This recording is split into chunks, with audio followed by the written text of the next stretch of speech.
Hello, everybody, and welcome back to another edition of the Running the Bases podcast. I am here with Ryan, Marco, and Nick, and we are ready to kick off season number 2.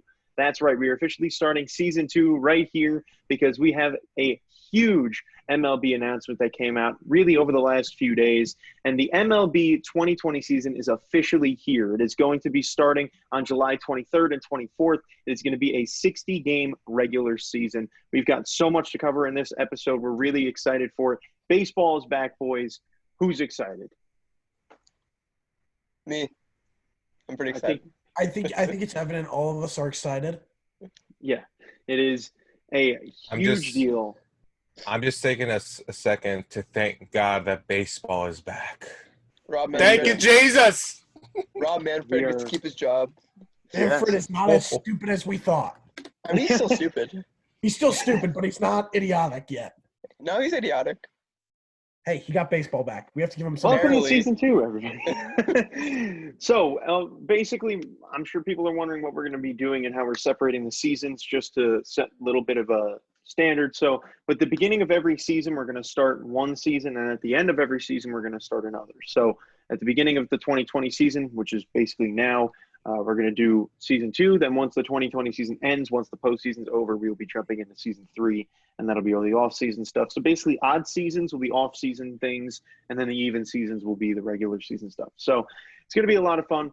We're just going to be covering everything. All of this information that we're getting for this video is all credit to Mark Feinsand. He is a very good reporter for MLB. He's been covering everything over the last few days that MLB has been talking about. But the owners, players, all finally, after a months and months long deal, it's been since really April that we've been dealing with all of this. But let's just start it right off. We're going through a whole list of stuff here. The first thing is that teams will be opening the season with a 30-man active roster. That will then be reduced to 28 players after 2 weeks, and then to 26 after 4 weeks. So they're just trying to make sure that everyone stays healthy over this time, trying to make sure that people are ready to play. So I think that 30-man roster might be a little bit more influential right at the beginning of the season. Those first 2 weeks, that could be 10 to 14 games the teams are playing. That could end up being really, really influential in changing the whole course of the season. Yeah, really, it's to the point where this season is going to be completely different because you're going to have it where it's intense from the get-go. You have a string of 5 losses, that could kill you. It really could. And you have to make sure you're playing at your best, make sure you're fully healthy, and having 30 players at the beginning and then reducing it, I think really does help because it helps everyone get accustomed to the season and get ready to really get in full swing because there's going to be adjustments the first couple weeks, but once you hit the ground running and you're competing for a playoff spot. This is the second half of the season just starting right away. And I'm excited for it. It's going to be intense. Teams are going to get creative, and you're going to see the best managers separate themselves from others with how creative they get in ways to win and get into the playoffs. Yeah, I agree. The benefit, like how Ryan was saying, is this is going to be this like basically the second half of the season right from the get-go. So it's going to be the beautiful thing is that's going to be a level playing field. Everyone's going to be at the same level. But at the same time, the thing that I enjoy about what's going to happen right now, it's going to feel like wild card race the whole entire 60 games because everyone has a 0-0 record the first game opening day, 0-0, 0-0 their record. Everyone's doing wild card race. It's like, that's the feel that I'm going to get from it, And I think it's smart how the 30 man are going to be in the roster and they do it at 28 and 26. I think that's a safety precaution because, like, those 30 players are going to see, okay, who's going to fit into our new schemes, who's going to be the lineup for our everyday. And that way, for the players they're not using, they use them as a quarantine backup in case one of the players gets sick. Like, hey, you were part of the 30, but now that we're 26 and one of our players got sick, we need you to come in and fill him for him. Example, Cody Bellinger. I know you're going to give me crap. It's a Dodger guy. He's an outfield player. All of a sudden, he got sick. And, hey, Max Muncy goes over and plays outfield. And maybe Kike Hernandez goes to second base. Just a good rotation of players just to keep them safe and make them be ready for any time they get called up to play baseball. Yeah, for sure. It'll be playoff atmosphere, like, right from the get-go. Apart for, like the 10 teams that aren't competing. Shout out to me and Ryan. But, yeah, like, our teams just are in position to compete with 60 games with these other teams, but like you guys said, it'll be playoff atmosphere right from the get-go. And I'm excited just to see playoff baseball starting in July and go all the way up until, what is it, like October's the regular season ended? Mhm. Yeah, it'll be really exciting to see all that happen. Ryan, you've got something to say. Just watch out for the Royals, man. Stop talking. Hey, this is We're the best year for any like small market team, a team that's usually bad, like the Tigers and the Orioles, where they can sneak in. So this could be their year. I just want to address something to any person that says this baseball season does not count. You're stupid, and you're just wrong. those are not real baseball fans. Those are the fans Exactly. that have bad teams. They're It's fair weather fun. fans. It's And- funny. I told Dominic Stern, one of my good friends from San Diego, I told him, like, bro, if the Dodgers win this World Series, it's gonna feel weird. And he's like, you're lying to yourself. Yeah, I am. But, like, people are saying this season doesn't count. What? It does count. This is a baseball season. So what? You have a smaller sample of games. That doesn't matter. You have a season, and guess what? Teams are going to surprise you, and the best teams are going to prevail, and you're going to see probably a different champion than you would probably expect. Just not the Royals, right? I don't think a different champion. I Hey, think I'm not different sure teams. about different, I think but- different teams in the playoffs, but I You don't. never know. I think this could be the year for any team to just burst out. Yeah. And I'm not saying that it's going to be the Royals or anyone like that, but it could be a surprising team. Sadly, no, I'm not saying the Mets. No, someone like the Diamondbacks who could come out and make a championship series appearance. There's Yeah. or the year- Reds. or the Reds. The Reds are in great position, especially with the new universal DH with just getting Castellanos. They're in a really good position. These teams can come out and potentially give the Dodgers a run for their money. Because Oh, you know, wow. Yeah, you're gonna attack me now. You're gonna attack me now. Okay, all the right. I Dodgers see tend you. to choke. No, You are okay, the I high see man you on the now. totem pole. Yeah. So before we get into any of the other things, I think it's also important to talk about how it will be a 60-game season with spring training starting on July 1st. We don't know if that's going to be a televised spring training. I'm hoping that it will be. They'll be pretty fun. But if it's not, then we're just going to have to wait till July 23rd or 24th. I'm wondering why there's such the question, but I think that'll be a good starting point. I mean, that's exactly a month from today. A month from today, we'll have baseball. And I did the math. A 60-game season would actually take us to the end of September. So the season will be ending regular time, and then postseason baseball will be here the same time as normal. So honestly, like Nick said, that's something that I don't think many people thought about, is that once the season starts, it's going to be that postseason push that we're used to. That midsummer postseason push and that excitement that starts from August on is going to be here right from the beginning of the season, which is going to be exciting. I mean, you're going to see teams right away. Like Ryan said, a 5-game winning streak is going to determine this season. A 5-game losing streak will determine the season. If one team that's in first wins 5 games in a row, they're basically going to clinch the division in halfway through the season. So it's going to lead to a lot of different things with these 60 games being played.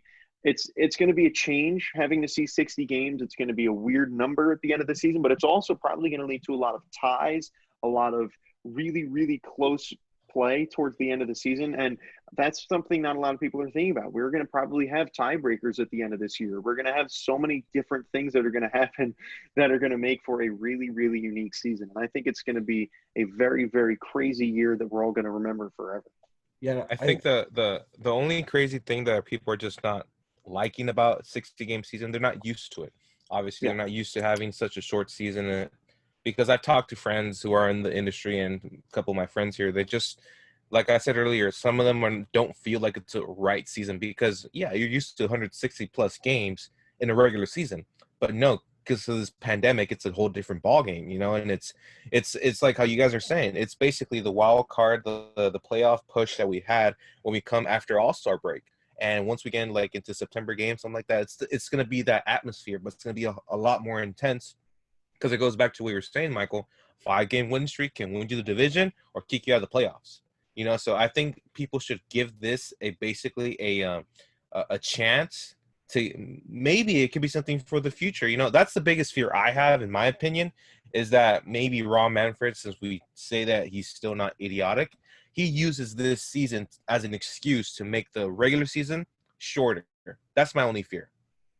I don't know if the MLBPA will go for that. Uh, I don't think so, but it's Rob Manfred. You know. yeah, that's true. I think there's another thing that we have to think about is how this whole situation has been very frustrating, and I think it hurts. It has an effect on the future.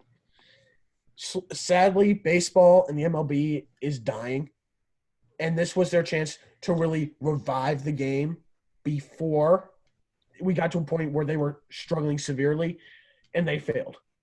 This could be like the 94 strike and the 81 holdout where you see them lose a ton of fans and they have to regain those fans. Who knows if they can do that again? This could really hurt the future, but what they're doing with the 60 games and the universal DH and all the unique things that could happen this year, this could be their way to also revive the game and get fans back, because this is a season like any other where fans right away are going to be engaged because, like everyone said, usually at this point in the season, you know who's going to make the playoffs, you know who's not. Level playing field, competition, go. This is going to be probably one of the most exciting seasons because of how unique and different it is. But the MLB needs to revive themselves before they start struggling and slowly die off. Yeah, like talking about the future, like we all mentioned that this will be like playoff atmosphere like right from the get-go. I think it's great for teams to have like younger players because they get to experience that type of feel like right from the start. And like teams like that won't be competing like the Tigers or like I'll say for right now like the Royals or like teams like that. Like we're not going to compete right now, but it's great for our young players to get that like experience, to get that feel for like what it means to play meaningful ball games. Because if this was a regular 162 game season, they'd be taking it so lightly, and like we're going to be going up against like top tier talent like every single game, every 60 games that we're like eligible to play. Yeah, and I think that's a really good point. I mean, you might see teams that do maybe just throwaway seasons where they purposely just, well, depending on who opts out of a season, you might see teams, let's say someone opts out, you can throw a really young player in there to get that talent and that experience that they need. Here's my thing. Okay, go yeah. ahead. Go ahead. Continue. You can go because I was going to move on to a new point. You know, you're talking about how players who could drop out and not play. I think the consensus is most players. I think very few to very close to no players will drop out because they want to play. I think that this whole thing has enlightened them and brought their love of baseball back to where they want to play more than anything, which is what a lot of players need, because a lot of players, to be quite honest, are all about the money. Now they have missed baseball. This might revive their love of the game to want to play even more. But another point I just want to mention, the budgets are going to go down due to the whole COVID-19. You're not going to see these big $300 million contracts anymore, which honestly is good. I don't think it does any good for teams to pay someone $300 million, especially when you're going against a big market and small market team. You can see that disparity close a little bit, which will be good. But the negotiations in 2021 and 2022 are going to be a bloodbath if it's anything like what we've experienced with the negotiations to get a season. Yeah, lots of things that are going to be discussed, obviously, for the next few years between these two sides. And I think there's a lot to be thought about. But with something that's really, I think, being overlooked a little bit is that we're going to be having all of these teams are going to be playing their own divisions, per se. You're going to have the East divisions. NL East will play the AL East, NL Central will play the AL Central, and AL West will play the NL West. And that's going to actually cause a lot of interesting things because they made this schedule so that teams didn't have to travel as much. So I think you're going to see teams playing more teams that are in their general area, which makes me think that the Mets will probably play the Orioles a lot. They will play the Nationals a lot, and they'll play the Yankees a lot, and the Red Sox. And that's also important to keep in mind that those are some interesting teams there. You've got really two pretty big teams, but they're also going to have to play teams in their division 10 times. It says 10 games for each team against its 4 divisional opponents, and then 20 games will be separated. The final 20 games that are remaining will be separated among the teams that are in that division. So there will be 20 games split among, for the NL East, just for example, there will be 20 games split among those teams in the interleague play. And you might see them play more games against teams that are closer. So the Mets might end up getting more games against the Orioles than they will against, let's say, the Rays. So that could lead to a little bit of a boost in stats for some teams because they're playing worse teams than they normally would, which could lead to a very, very different season. So that'll also really skew the overall records for a lot of these teams, I'm sure. Especially the Mets Yeah, I hope so. and the Royals and the Tigers. Not the Dodgers though. Yeah. Okay. Not the Dodgers because they're going to be playing the Astros and they're going to. I'm so excited for that, man. I'm so excited for that. But Gosh. it's gonna be without fans though. It's going to be the Astros are getting off scot-free this year. I guarantee you by the next time that the Astros have fans in the stands, they're not going to have to deal with those boos. I'm telling you, they're not. Which is going to be this is a huge advantage for the Astros this year. This takes basically the monkey off their back. There's nobody, I mean, look, the teammates. Thanks on to the other teams, COVID-19 is what took off the monkey off their back. yes, of course. But the teammates of the teams that they're playing might end up ganging up on them, and you might see fights start to happen and things, which would make for, obviously. What did you say, Ryan? The segment begins once the first Astro is thrown at. Yeah, I think there's going to be draws with the Astros this year. There probably will be. I wouldn't be surprised. So Spring Training 2.0 will be held in the club's major league ballparks. That's been something that we've been talking about for a while. That'll be pretty fun. They're getting used to their stadium, getting used to everything going on there. That'll be pretty cool to have those guys do that. But the DH rule is the big thing that a lot of people are talking about. It'll be used in both leagues for 2020 just to try and keep people healthy and safe. Try and prevent more injuries from pitchers because, as you know, I mean, even though it's like a 1 in 100 chance that a pitcher gets hurt from batting, it still happens, and they're trying to prevent that as much as possible, which also adds another aspect to the game, like you guys said before, with teams like the Reds who now have a guy who you wouldn't necessarily want to throw out in the field can now be out in the field. And for AL teams that are now going to be playing the NL teams a lot more, let's say you've got like the Red Sox, they're going to be able to have JD Martinez DHing in those games against the NL teams that they play against. So that's a big advantage.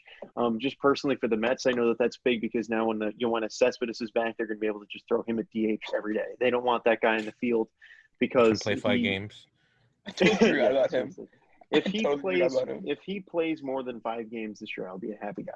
But I think he'll be that DH guy. I mean, every team. I mean, Marco's in the same boat. We've got 2 AL and 2 NL over here in this podcast, but Marco's the only other one that can relate with the having to see pitchers not bat and having that DH. It's going to be interesting, and I'm definitely excited to see how it happens. I've said all along that this is going to be a perfect season for people to really, and for Rob Manfred to implement all of these ideas that he wants to have happen, like the DH rule, the extra inning rule that we're going to be seeing. This is the perfect season to do that, and maybe it'll all work out, and then the players will be able to say, all right, something that maybe we wouldn't have agreed on earlier, we'll now actually be able to agree on because maybe it was a little bit better than we thought it would be. Yeah, this is a year for trial and error. Really, it is.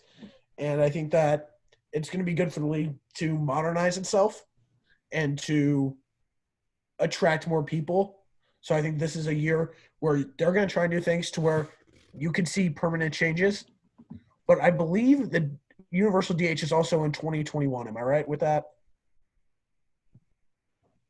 I'm pretty sure they did it for both years. I don't know. It just says it'll be in both leagues for 2020, but it doesn't say anything about 2021. I do think it will be in 2021 based on what everyone said. Yeah. But this article only says 2020. Yeah. I'm pretty sure it's both. Let's get this season underway and finish it before we focus on 2021. That's the main thing. That's a very key point. You're right there, Marco. But this is the best year to try new things. I know the league has wanted to speed up the game, and you see how that's worked out. But there's a lot of things that they can do. Universal DH is something that's been debated for a long time. Maybe this is their chance to do it, to see if they really want it permanently. So this is a great year to try new things. No, I agree. AL teams, they've seen the DH on their side for a long time, and it's beneficial for them, And the thing about us in the NL, we have to go through that pitching thing. And maybe, like I said, it's going to be something that's going to change, that if they say, hey, universal DH for the both leagues, we could do that it could change the whole entire game of baseball, because we know that for my team, for example, none of them can hit besides Hyunjin Ryu hit that bomb last season. Besides that, no one can hit at the plate. A little bit, you know. And also, well, Kenley Jansen was a catcher before he was a closer.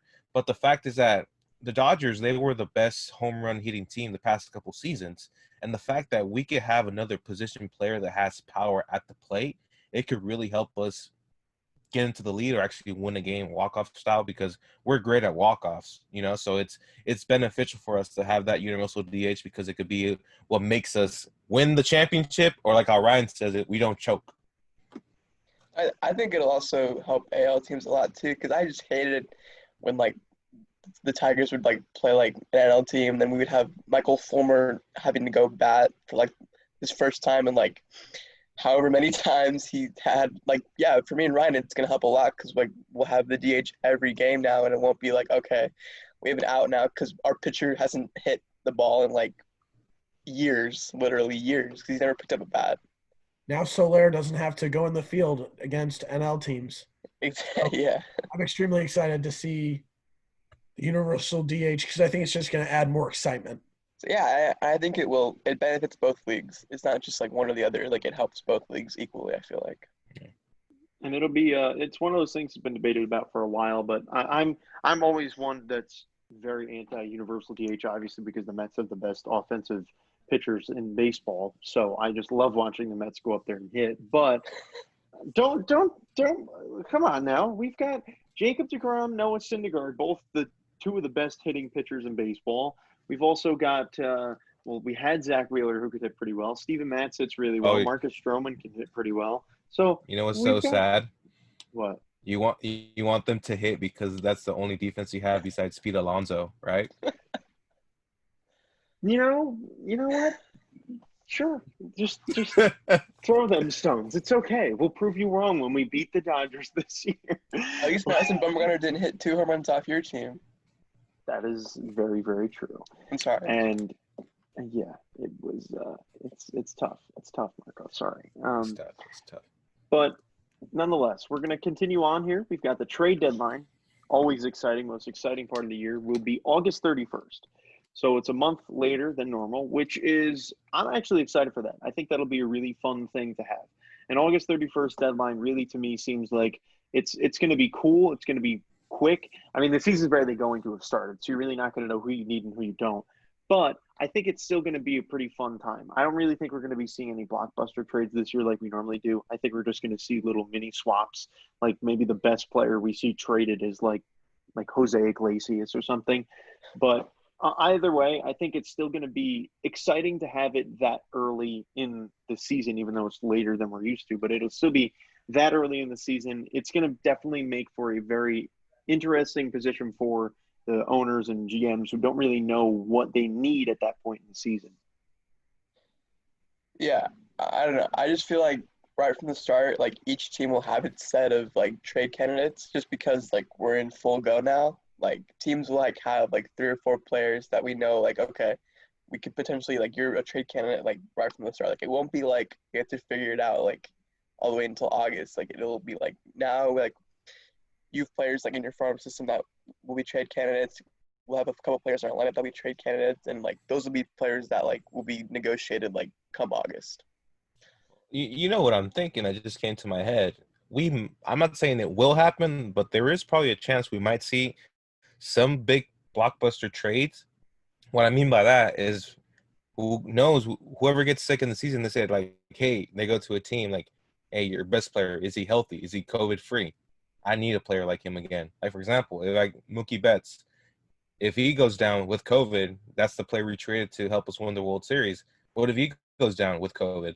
We need someone to fill him in. Like, we need someone else to fill the shoes that we asked for him to bring to LA. So I'm not saying it's going to happen, but the fact that there is a chance it might happen because of COVID, because we don't know, this virus is just so crazy that we don't know who's going to have it, who's not going to have it. And those who do have it, like, hey, we need to trade you so we can get a player that is at your level or upper than your level to help us win that championship, you know? So there's a chance it might happen. I doubt it will happen. But the fact that they're going to be looking for players with COVID, with no COVID at all, there's a chance there. You expect teams already have their eyes on certain players for trades. So you're going to expect some big names to be thrown around like every single year. But this could be a year where you don't really see any huge trades unless someone big goes down with a huge injury or with COVID-19. So there's a huge chance that you could see guys being traded at mass quantities or very little action because of the effects of COVID. Yeah, and that's important to keep in mind that with COVID, you're probably out for 2 weeks, which will be, or however long you need. And in this scale of that could be, 10 to 14 games that you're missing in a 60-game season. That's a big percentage of games.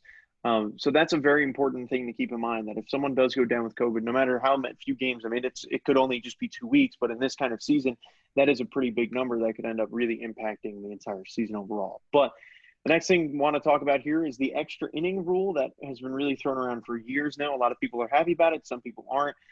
I think it'll be an interesting rule, but it's going to be starting off that each half inning will begin with a runner on second base. The batter who made the final out in the previous inning or a pinch runner for that batter will be the runner. So Ryan is already saying no. I think this could be a pretty good idea, depending. It might be a good idea. Here we go. Here we go. Games, and it could very easily be, because how many times have we sat through games that are 18 innings long when you have a 1 o'clock game the next day, and it is getting to be midnight, and you guys have to be out on the field by 10 o'clock the next morning training, and your game isn't even done. That's and baseball. It's baseball, but it doesn't Quit have crying about it. Oh my gosh. They dedicate their crying lives to about this anything. to the grind, man. Yeah, but They then signed up for this. It's That's injury baseball. prone. You're going to get injured. You guys want me to go off now? Can I go off? Go ahead. Okay. God. This reminds me of California rule. I played baseball for 10 years, hated it every single time. I hate the fact that you have a runner starting on second base, and then are they doing really traditional California rule where there's also 1 out at the start of the inning? Okay, thank God that's at least better. But still, I hated California rule. It defeats the purpose at this juncture. Just play regular baseball. I mean, this is the season to do it, though. Yeah, I was gonna. Exactly. That's what I was gonna say, Nick. Implement this crappy rule. I hate California rule. It is awful. If I'm a pitcher and I'm like a pitcher coming in, and let's say in the 11th inning, oh wait, there's a runner on second that I didn't even put on base. That's added pressure for no reason. Yeah, for no reason. It is an awful rule, and it should not be implemented. I swear, if they say, hey, let's do California rule for the rest of eternity in their negotiations in 2021, I'm going to flip. Well, it'll be interesting to see their Traditional rules. baseball. We'll have to see what their rules are, because if there's someone on base at the start of the inning, how will it impact someone's ERA if they give up the run? I don't think it should count, but we'll have to wait and see. It wouldn't affect like When it comes to that, it doesn't matter their ERA. The thing is that the game's on the line. Yeah. That's the difference. Like, it doesn't matter what the ERA is if he gets that run in. It matters the game because that's on the line. Basically is a handout. It's Yeah. a handout to a team.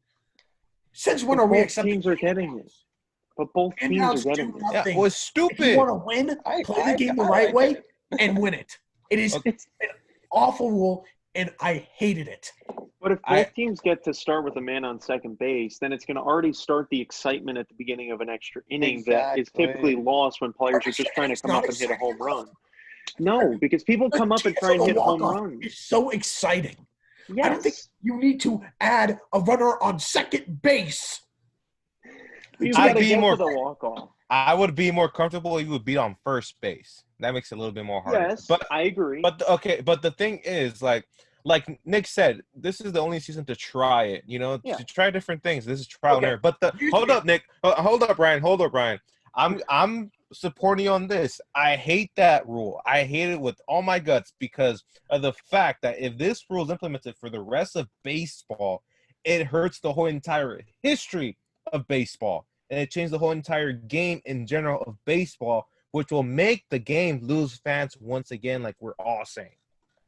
That's why I hate that rule. So I agree with what you're saying. If there's any year to try it, it's this one, but I don't think they should try it. I think it's ridiculous. Yeah. Even if they implement it, I'm a diehard baseball fan. I'm not going to leave and hate baseball. That's never going to happen. But here's the thing. You have someone on second like Adalberto Mondesi who's lightning speed. Steals third.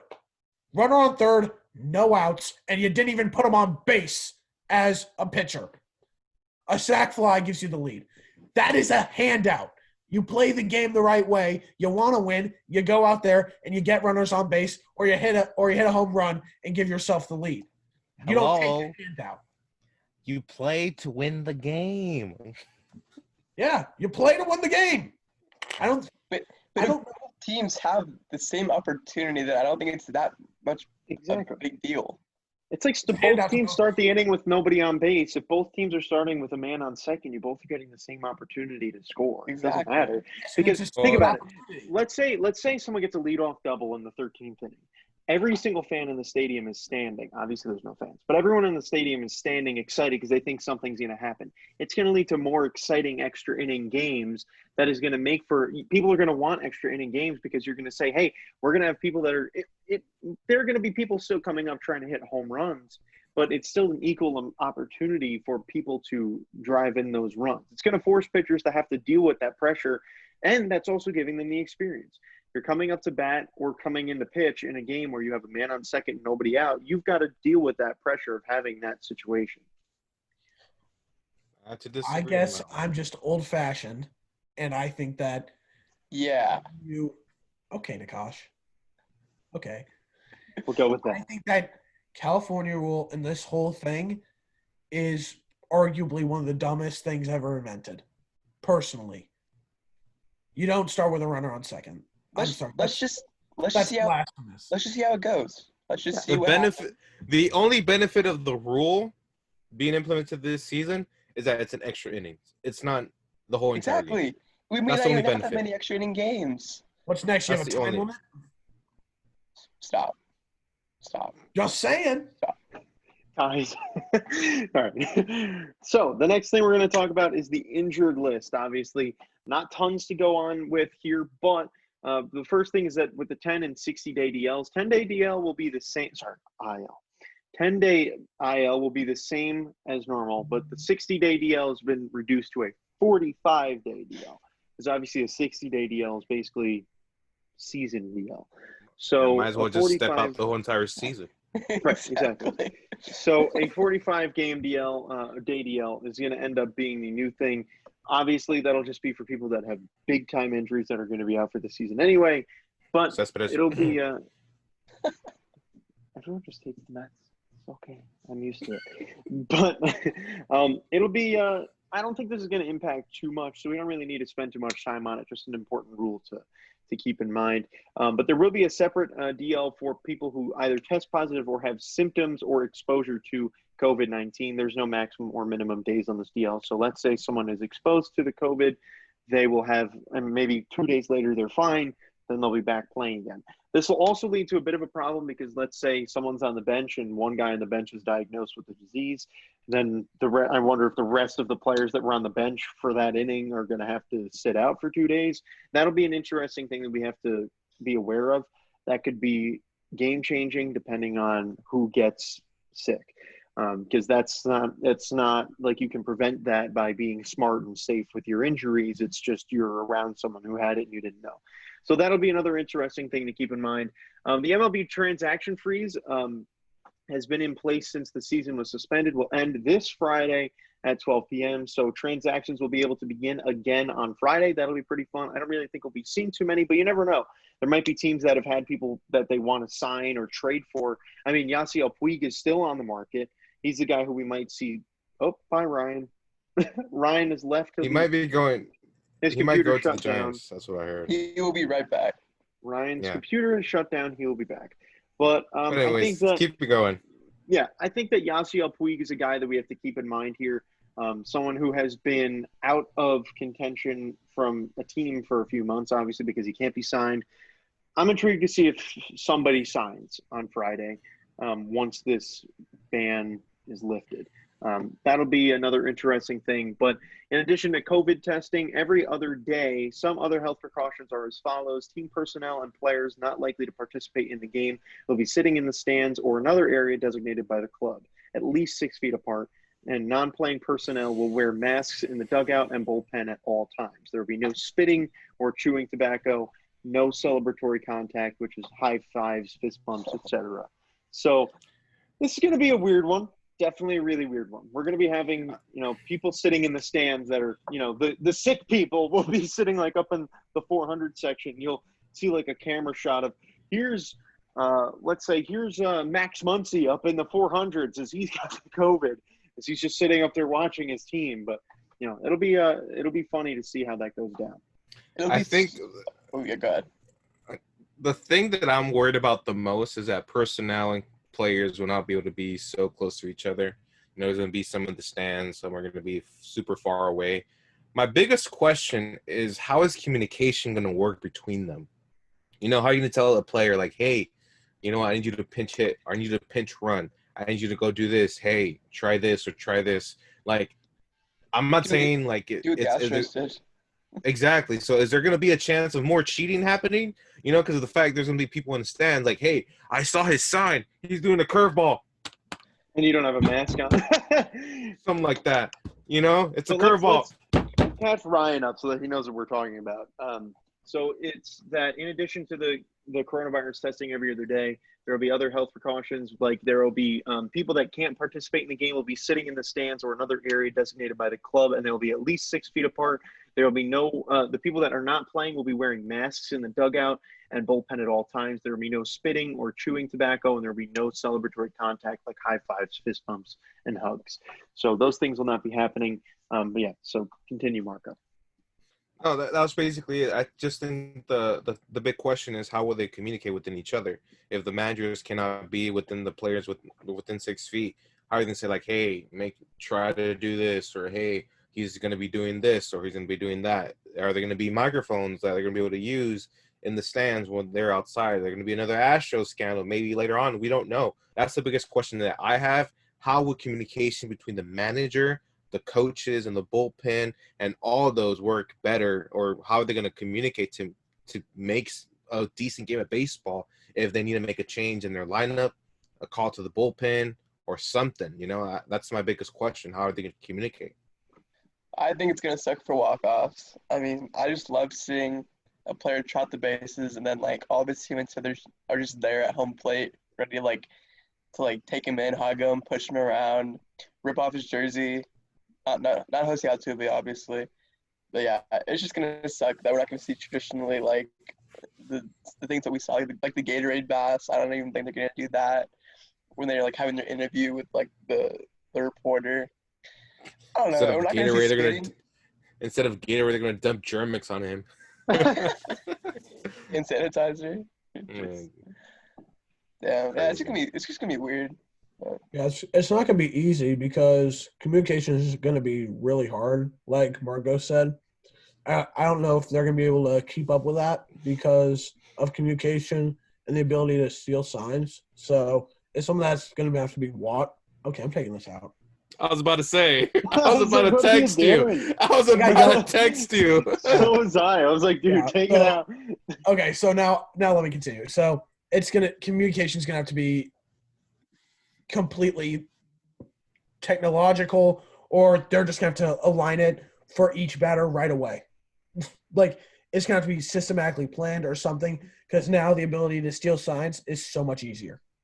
Because you have the guys in the stands, you can just tell them, hey, look for what the manager is calling. Look at what they're calling. Try to steal their signs. That's gonna make it so much easier, and teams are just gonna have to somehow get around it. And I don't know how that's possible at this point. I think it's something that that you're gonna have to change. And I think, like Nick said, the celebration thing is upsetting to me, because my favorite thing about the end of Royals games is the salve splashes from Perez. When on the guy who's getting interviewed. How many of those did you get? Amazing. And then, wait, what'd you say? I said, how many of those were you expecting this year? 25. I'm about to slap you next time I see you. Royals are about to be better than the Tigers. Shut up. So I didn't say a number. He said a number. So it's just like, and I think with walk-off celebrations, that's what makes it fun for the players and for the fans at the end, when you have them all running around the field going crazy. So I think that sucks when you're not having that. Again, I think that this type of stuff won't last because, especially with communications, teams are going to say, what are we supposed to do? And then the league is just going to have to make an adjustment to it, which I expect. But also, what happens if a player spits? Are you going to give him a suspension? I'm Suspended for sorry. 2 Is games. there going to be something called a spit suspension now? The good old spit suspension. Okay, how are they going to enforce that? I don't think you can really enforce that at all. You've got a guy up in the Or stands seeds, with spit binoculars. You see suspension. someone like spit something, like you hear over the loudspeaker, the PA guy. Okay, Jose Iglesias, you just spit. You must be suspended for 2 games. Leave the account. It's like, Yeah, it's it'll ridiculous. It's ridiculous. Yeah. I don't think they're going to be able to enforce that at all. be fun. Yeah, So I completely agree. this is So then, this is the one thing that's very iffy right now. yeah, it'll be a very, very intriguing thing. Then the next thing here is that the players will be paid a full prorated portion of their 2020 salary based on games played, which will equal approximately 37% for the full season. So based on that, I mean, correct me if I'm wrong, but that seems to me like they're going to be basically getting paid, if they play a whole season, 37% of their contract, which doesn't seem like a bad. I mean, that seems fair to me. If you're playing 37% of the season, you should be getting paid 37% of what you were offered. And that's There what was the obviously players wanted. no. The players wanted to be paid full. No, They I was wanted about to everything. say, not unless you're Blake Snell. No, You they know? wanted or no. Max Here's what people were getting confused about. The players wanted 100% prorated salary for that portion of the season. They didn't want the owners saying 75%. Oh, That's what the argument was. And I know that got confusing for people, but no, their whole argument was full prorated salary for the amount of games that we're playing instead of 80% of what we're getting paid for this amount of games played. But I think that's the way it should be. I don't think the owners should be trying to use this as a way not to pay them what they're owed for that portion. Their prorated salaries, that's what they're owed. That's how it should be. And I think that the MLB had to do that. Otherwise, there was no chance of a season at all. So that needed to happen, and it got done, and that's how it should be. it'll be a very, very interesting season for all of us. But that's all we have to cover. If anyone has any other remarks, please state them now. I'm just excited we get baseball. Oh, Marco's making a remark. Well, Baseball's back, baby! I'll say this. He's I'll been say waiting this. all episode. As the only one in this group to be wearing a World Series champions hat right now, here we it feels go. great. Baseball's back. I cannot be happier. I was very frustrated and upset with how negotiations went, but it is amazing to have it back, and I can't wait for the season to start. And I will say this, I didn't get to talk about the IL and the coronavirus list. It's the way it should be. I don't think you should have a 45-day DL. You should just have them on, just tell them season's done because you're already missing 3/4 of the season. What's the point of coming back, especially if your team's struggling? Yeah. And when it comes to the coronavirus list, you have to have that at this point. I think every league is going to have something like that. It's something that every league needs to have, and baseball having it just really shows that they're taking this seriously and not just kind of blowing it off. So that's good to see. Rob Manfred handled this very poorly. He's the worst commissioner in all of pro sports. No, Goodell's worse. Goodell. They are very close. They are very close, but Goodell's worse. I will say this. I think it is ridiculous about what has gone on and that it shouldn't have happened. Negotiations should have been much smoother and much quicker. But Goodell is barely worse than Manfred. Manfred is borderline stupid to idiotic. He's in better graces with me, at least right now, because he actually got a season. But he's still an awful commissioner. The best one by far is Adam Silver. There's no arguing it. Oh, Adam Silver's amazing. Adam Silver's terrific. But let's just see how Goodell handles. I have him on Facebook. I just remembered. You have Goodell? You have Silver on Facebook? Yeah, dude. I just remember that. That's so awesome. Silver's terrific. Manfred has got to do something. Otherwise, it's just going to go all downhill for him. Michael, are you wearing a 2015 World Series hat? Better believe it. Hey, who'd you lose to that year? Oh, I don't If know. Angela. he only wished Doesn't to take matter. champions on top, you know what I mean? But I'm in the same boat. Hold on. You are. Who'd you lose to in that World Series, Michael? I don't know. Some really terrible team. I don't know. That's for sure. Kansas City Royals. All right. 2-0. Well, that'll. To who? I don't know. Champs. What? Champs, baby. Okay, fourth place. Marco, We do you will think you'll be able to be, win these hats this year? Oh hell yeah! I think I will. Okay, Michael, there's no chance for you. The Hey. Mets will be lucky if they get third in their division. No, watch. Which is a playoff Jacob spot. DeGrom's gonna win the Cy Young. The MVP is gonna be a Triple Crown winner. Look at that. Oh, ooh, Triple crown. it's okay. Yeah. It's okay. You get the let Hank him- let him Aaron live in his Award, dreamland. Cy Young Award, MVP Award, the batting title, most RBIs. Gold Yeah, Glove. he's like- But yeah, Jacob DeGrom's like, hey, I don't care about universal DH. I want to bat. He Yeah. might, honestly. He might. Gold Glove, Golden Glove, yeah. Silver Slugger. Yeah, he's doing it all this year. He's doing Rookie of the everything, year. bro. Even though he's not rookie Rookie anymore. of the year. He's gonna make the Hall of Fame this year, bro. Man. Oh, they're waving the period, and while he's playing, he's ready to go right away. Well, that is They're, it. That is. they're gonna make a special announcement like, hey, September call up, Jacob DeGrom. That will do it for this beginning of season number 2 of the Running the Bases podcast. It was a good one. It's good to have everybody back. We are officially back in baseball season. We're not going to be doing this weekly, obviously, because there's not enough stuff to cover every week. Unless this Friday we have a million things that come up for transactions. I really don't expect us to be doing this for a few more weeks. Maybe just a preseason, like right before the season starts podcast. And then once the season's going, obviously, hopefully we could be doing this weekly again. And then whoever can be here will be able to Hey, be Michael. part. But yes. I think you're forgetting something. Uh-huh. We're actually a show, not a podcast. We're a podcast right now. We are not a show. We are not a show at this moment. When we are live on radio, we are a show. We are a podcast right now. This is Okay, a sweetheart. That's recording okay. that we will be All right. uploading. Nobody is hearing this live, therefore it is not a show. I'm hearing is it a- live. Even when we were in We the show, are. you called it a podcast. Yeah, Yeah. so that was just a We force. still called it a podcast. Right now it's a podcast. It is a podcast right now. Thank you, Nick. Well, At when we least were live on understands. air, he called it a podcast. I understand. I understand. See, Nick, Anyways, guys. gets it. All I have to say is that it was awesome to be with you guys once again. I'm happy you guys are safe, you guys are healthy, and I'm Feelings excited that mutual, my friend. we're able to finally get baseball in the middle of all this chaos going around the world. It's nice to see you guys, even though through it's a camera lens. It's nice to see you guys once again and talk baseball. And I'm excited to talk to baseball once again once the season gets started. And also once we get back to school, we're going to have a lot of fun once again. But please stay safe, guys. I love You you. as well, Marco. And God bless you guys, all right? For sure. Absolutely. Good I seeing you mean, guys. season one was a great season. 18 episodes cranked out in season number 1. It was a really, really great season.